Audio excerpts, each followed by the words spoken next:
Temi ću vam nešto više govoriti o tome kako ćete super jednostavno napraviti kiseli kupus sa još par sastojaka koji su nevjerojatno zdravi za vaše tijelo. U prethodnom tjednu sam vam govorio o iznimnim zdravstvenim blagodatima kiseloga kupusa. Apsolutno je moja preporuka svima vama da ga redovito koristite. I ovo što vam danas budem govorio biti će vam super jednostavno napraviti svima vama u jednim, ajmo tako reći, umjerenim malim količinama. Iako vi ovaj kiseli kupus kao takav možete praviti naravno i u puno većem omjeru, danas ću vam govoriti kako ćete mi praviti kiseli kupus u jednoj staklenci, ajmo reći od 1000 ml. Dakle, iako ona može biti manja ili veća, vi ćete to sami sebi prakticirati ovisno o ovim sastojcima, međutim ključno nam je za reći da kiseli kupus kao takav je enormno zdrav i ono što već sve trebate razmišljati da taj kiseli kupus kad ga napravite, on nije ona situacija koju ćete odmah jesti, nego morate minimalno 4 do 6 tjedana držati u tamnom i suhom prostoru sami kiseli kupus da on napravi onaj sistem same fermentacije. Mi kada govorimo o zapravo izradi kiselog kupusa, jedan od najosnovnijih procesa fermentacije koje postoji, pa je odlično mjesto za početak da ga napravite sami unaprijed. Ono sve što trebate napraviti, dakle, uzeti određene vrste sastojaka koje ću vam sad malo reći i na super jednostavan način ih napraviti. Dakle, prvo i osnovno što vam treba, rekao sam, treba će jedna staklenka od recimo 1 litre.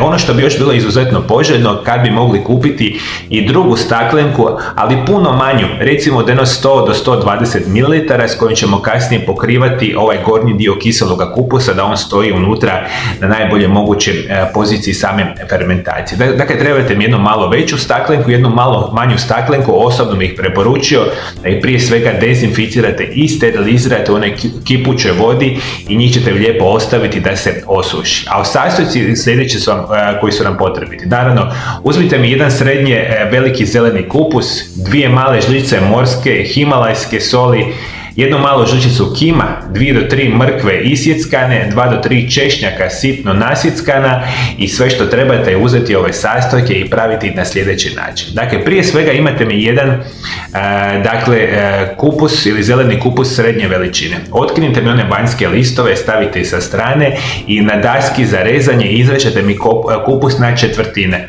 Dakle, narežete mi na 4 dijela kupus i onaj središnji dio ili onaj kao korijenasti dio, njega jednostavno izrežete. I onda ove ostatke od 4/4 kupusa lijepo počnete rezati na sitne trakice. I to ćete mi sve staviti, cijeli izrezani kupus, u jednu pripremljenu plastičnu posudu. Sve što ćete onda napraviti, uzet ćete mi 2 do 3 mrkve, isto tako oguliti, izrezati i staviti u samu mješavinu i treći sastojak će nam biti specijalno sami češnjak. Možete staviti 2-3 češnje češnjaka, a možete ih staviti naravno i više i sve što ćemo napraviti.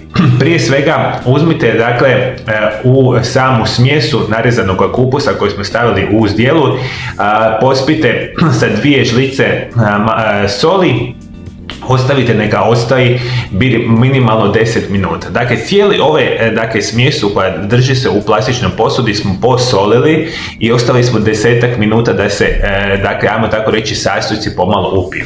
Sve što trebate imati jako čiste ruke i početi miješati, kiseli, zapravo sami kupus sa ovim sastojcima minimalno 5 do 10 minuta. Ovo ćete mi shvatiti kao da vam je jedna vježba za ruke, neće biti brzi proces, dakle 5 do 10 minuta miješate, mičete sami kupus, mrkvu, češnjak i, što mi je još bitno reći, u ovu situaciju možete opcionalno dodati jednu malu žličicu kima, što je nevjerojatno bitna situacija.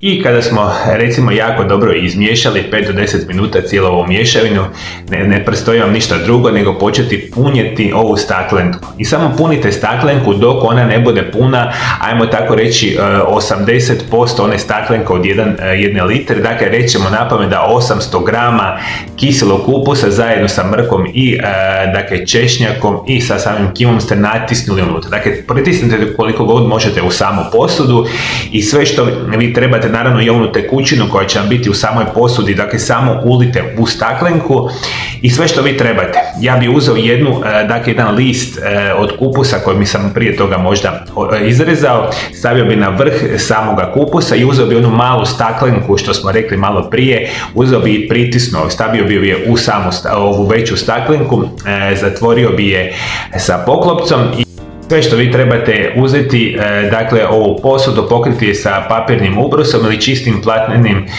krpom, zatvoriti je sa gumenom trakom i to je to. Ostaviti ovu cijelu samo posudu u jedno dakle tamno i hladno mjesto negdje u vašem kući i vašem stanu. Ovo je jedna mješavina, recimo 1 litr, vi to možete više toga napraviti i ono što bi preporučio, dakle imat ćete situaciju možda nakon tjedan do 2 da će se na vrhu samoga kupusa stvoriti nekakva određena smjesa koju možete slobodno malo maknuti sa žlicom, ponovno zatvoriti samo staklenku i ne može biti jednostavnija verzija. Ostavite barem 4 do 6 tjedana da se ta fermentacija prođe i onda kad imate super jednostavan kiseli kupus koji ću svima vama preporučiti da ih redovito konzumirate.